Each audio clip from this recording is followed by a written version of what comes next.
धाई माँ, धाई माँ, धाई माँ आप कहाँ हैं? धाई माँ, धाई माँ आज मैं बहुत प्रसन्न हूँ। धाई माँ आज मैं बहुत बहुत प्रसन्न हूँ। अरे ऐसा क्या हो गया पुत्री, फूली नहीं समा रही हो? क्या घट गया ऐसा? कुछ ऐसा घटा है धाई माँ जिसके कारण मेरी प्रसन्नता की कोई सीमा ही नहीं रही है। धाई माँ आप जानती हैं हम मिथिला जा रहे हैं। मिथिला जा रहे हैं? हाँ। क्यों? क्योंकि धाई माँ वहाँ मेरे पुत्र राम और जनक दुलारी का विवाह होने वाला है। तो मैं क्या करूं? धाई माँ मैं मिथिला जाऊंगी तो आप भी तो साथ चलेंगी ना? धाई माँ मेरे राम का विवाह होने जा रहा है। तुम्हारे पुत्र राम का विवाह हो रहा है, मेरे पुत्र भरत का नहीं।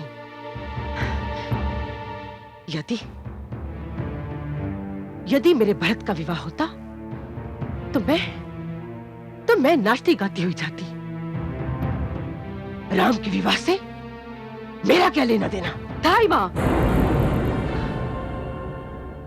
क्योंकि आज मैं बहुत प्रसन्न हूँ इसलिए आपकी अशिष्टता को क्षमा कर रही हूँ।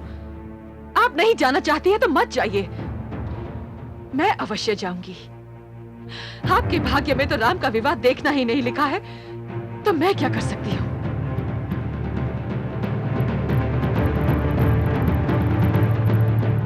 मेरे भाग्य में क्या लिखा है ये तो मैं नहीं जानती, किंतु तेरे भाग्य में क्या लिखा है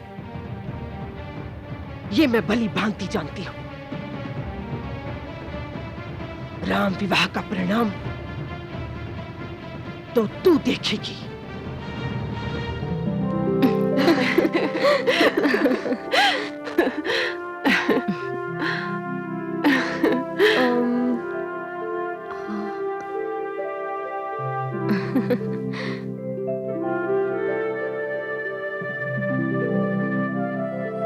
लो, ऋषिवर तो यहाँ है ही नहीं। अब हम किससे कहें कि हमें अपने भाभी जीजाजी से मिलने की अनुमति चाहिए? बिना उनकी अनुमति के मिलना तो शिष्टाचार के विरुद्ध है। मुझे तुम्हारे विचार सुनकर हर्ष हुआ राजकुमारी।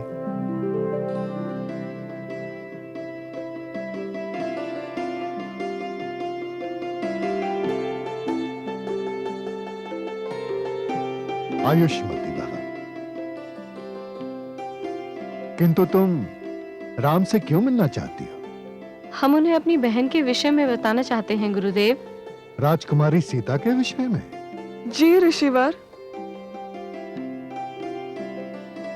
हमारी बहन बहुत उदार स्वभाव की है। दीदी से बिछड़ने का समय निकट आ रहा है। हम श्री राम से मिलकर उनसे दीदी के विषय में बात करना चाह रही थी। दीदी स्वयं अपने विषय में किसी को कुछ नहीं बताती। तब तो तुम्हारी दीदी को भाग्य एक आदर्श पति प्रदान करने जा रहा है, क्योंकि राम में एक विशेष गुण है, वो बिना कहे ही सबके मन की बात जान लेता है। परंतु एक बात हम आपसे भी जानना चाहते हैं गुरुदेव। अवश्य। कन्या ही को अपना परिवार क्यों छोड़ना पड़ता है? इसलिए कि कन्या अपने साथ एक वंश लेकर जाती है, पति पक्ष को वंश प्रदान करती है, एक नव संसार बसाती है कन्या।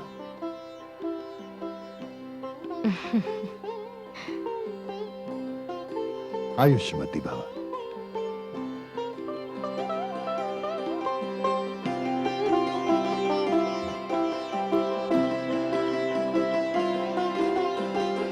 जनक की सारी पुत्रियां रूप, गुण, शील में श्रेष्ठ हैं।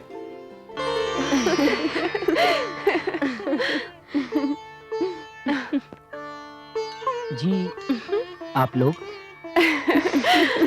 हम उनसे भेंट करने आए हैं जिन्होंने कुछ तोड़कर कुछ जोड़ लिया है।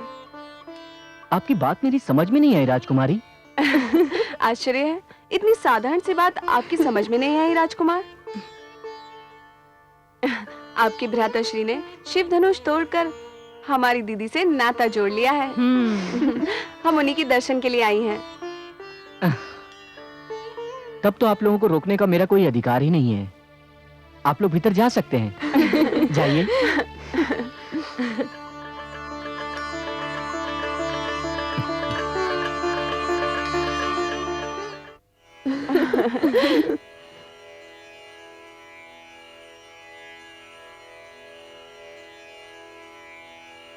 जीजा जी,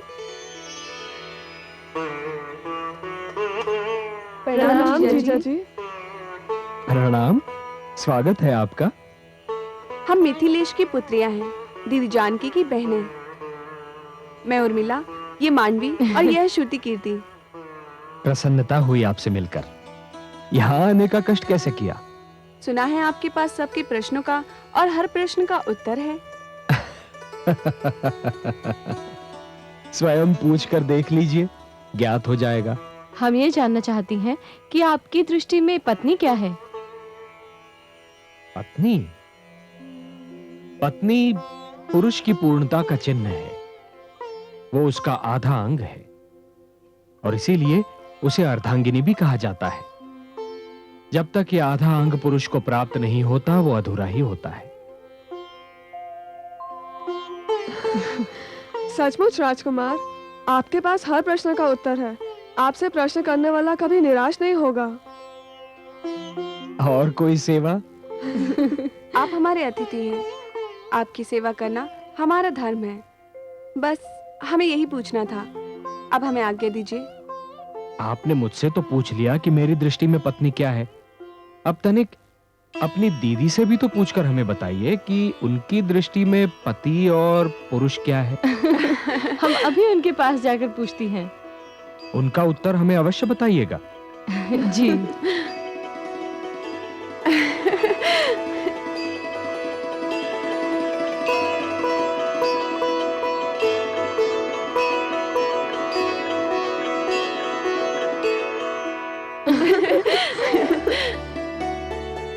तुम्हें उनके पास इस तरह नहीं जाना चाहिए था। क्यों? हमारा उनका जीजा साली का मधुर संबंध है। हाँ, और इसी बहाने हमें ये भी पता चल गया कि श्री राम के हमारे दीदी के विषय में क्या विचार है। क्या विचार है? श्री राम के विचार है कि पत्नी पति को संपूर्ण करती है।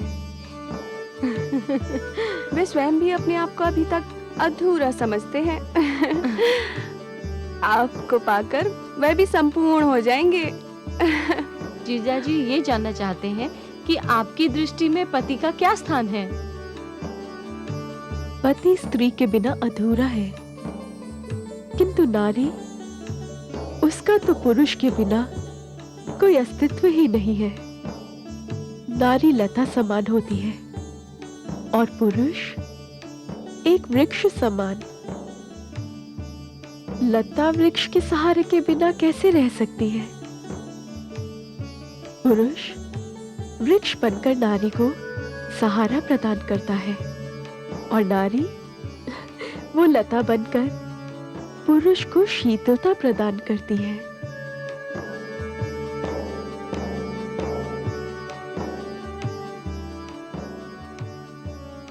दीदी, ऐसा लगता है जैसे आप दोनों ने एक दूसरे के लिए ही जन्म लिया है। दोनों के विचारों में इतनी समानता है, क्या आश्चर्य होता है। समझ नहीं आ रहा है कि आप जैसी बहन से बिछड़कर हम कैसे रह पाएंगी। हाँ दीदी,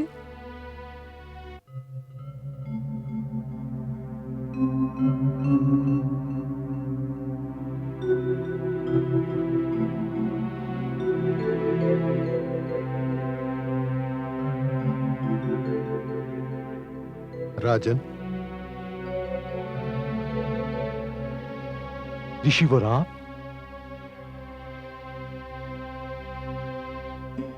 आयुष्मान भव। मुझे आदेश दिया होता ऋषि श्रेष्ठ। याचक बनकर आया हूं मिथिलेश। याचक, आज्ञा दीजिए ऋषिवर। यदि मैं आपके किसी काम आ सकूं तो धन्य हो जाऊंगा। राजन, मैं ये जानना चाहता हूं कि राजकुमारी सीता की भांति आपने अपनी शेष राजकुमारियों के लिए कोई संकल्प तो नहीं कर रखा? किंतु क्यों ऋषिवर? यदि नहीं किया है तो सुनिए। मेरे शिष्य राम की 3 परछाइयां हैं। अयोध्या नरेश के शेष 3 पुत्र लक्ष्मण, भरत और शत्रुघ्न राम की परछाइयों के समान हैं। मैंने आपकी शेष 3 राजकुमारियों को देखा है। वो सब गुणवंती, सुंदर और सुशील हैं। यदि आपकी अनुमति हो तो मैं महाराज दशरथ को लक्ष्मण के लिए उर्मिला, भरत के लिए मांडवी और शत्रुघ्न के लिए श्रुति कीर्ति का हाथ मांगने का परामर्श दूं? आपने एक वाक्य से मेरे जीवन की सारी चिंताओं को हर लिया। ऋषि श्रेष्ठ, विश्वास करें, सीता के स्वयंवर ने मुझे जीवन की सबसे महान प्रसन्नता प्रदान की। किंतु उसी के साथ मैं चिंतित भी था। चिंतित इसलिए था कि मेरी सीता को योग्य वर ही नहीं, सर्वश्रेष्ठ वर मिल गया। किंतु मेरी शेष राजकुमारियों को योग्य वर मिल सकेंगे?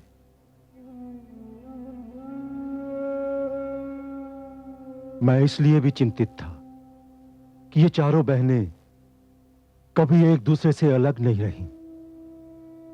सीता के चले जाने के उपरांत क्या ये अकेली रह पाएंगी? यदि अयोध्या नरेश ने आपका यह परामर्श स्वीकार कर लिया तो मैं पूर्णतः चिंता मुक्त हो जाऊंगा। महाराज की जय हो। महाराज, बारात आ चुकी है। अति उत्तम।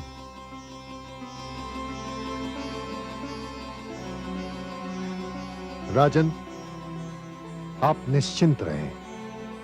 मुझे विश्वास है कि महाराज दशरथ मेरे परामर्श को अनदेखी नहीं करेंगे। आप बारात का स्वागत कीजिए। मैं राम और लक्ष्मण को सूचना देता हूं।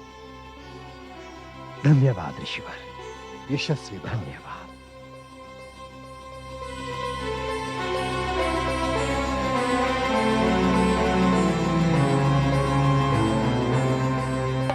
अयोध्या नरेश महाराज दशरथ की जय। अयोध्या नरेश महाराज दशरथ की जय। अयोध्या नरेश महाराज दशरथ की जय। अयोध्या नरेश महाराज दशरथ की जय। अयोध्या नरेश महाराज दशरथ की जय। अयोध्या नरेश महाराज दशरथ की जय। अयोध्या नरेश महाराज दशरथ की जय। अयोध्या नरेश महाराज दशरथ की जय। अयोध्या नरेश महाराज दशरथ की जय। अयोध्या नरेश महाराज दशरथ की जय।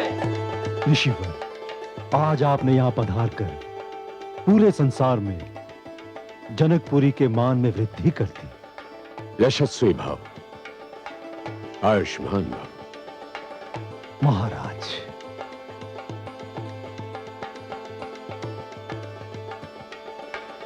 आपके दर्शन करना तो यूं भी मेरे लिए सौभाग्य था, किंतु आज की भेंट अनोखी है। पहली ही भेंट में हम संबंधी बनने जा रहे हैं।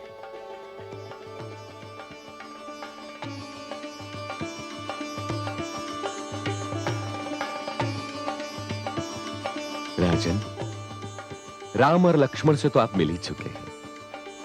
ये मेरे शेष 2 पुत्र भरत और शत्रुघ्न हैं। आयुष्मान भव। आइए महाराज।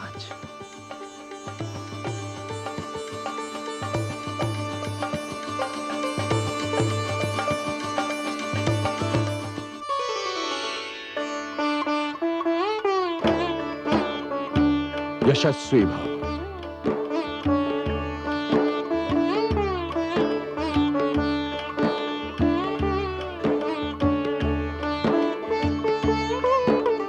पिताश्री,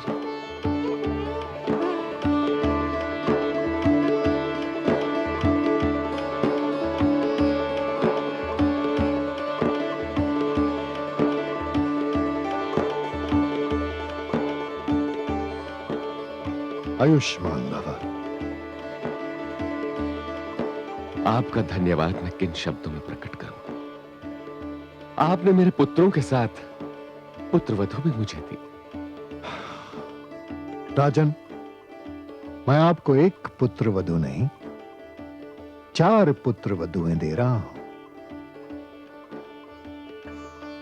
आपकी अनुमति के बिना मैंने मिथिलेश से आपके शेष 3 राजकुमारों के लिए उनकी 3 राजकुमारियां मांग ली हैं। आप उन्हें स्वीकार करेंगे?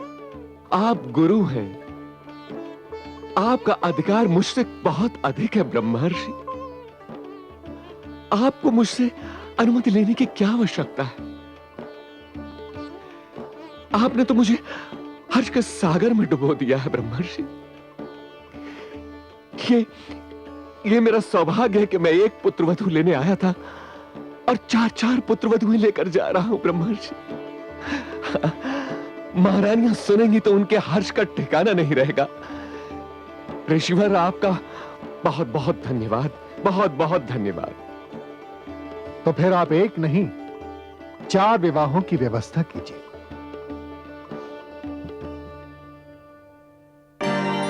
गूंजे मंत्र विवाह के, गूंजे मंगल गान, जनक सुनयना मिली करे, सिय को कन्यादान।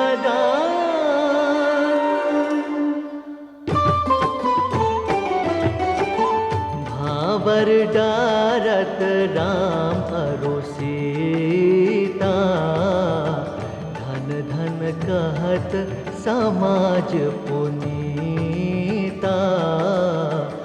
राम सिया सिर सिंदूर डारे, ऋषि मुनि मंगल मंत्र उचारे, ऋषि मुनि मंगल मंत्र उचारे।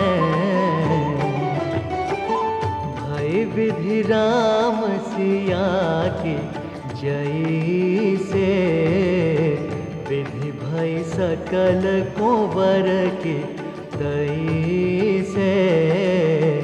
जनक सुनयना धन न्योछारे, सखी समाज आरती उतारे, सखी समाज आरती उतारे।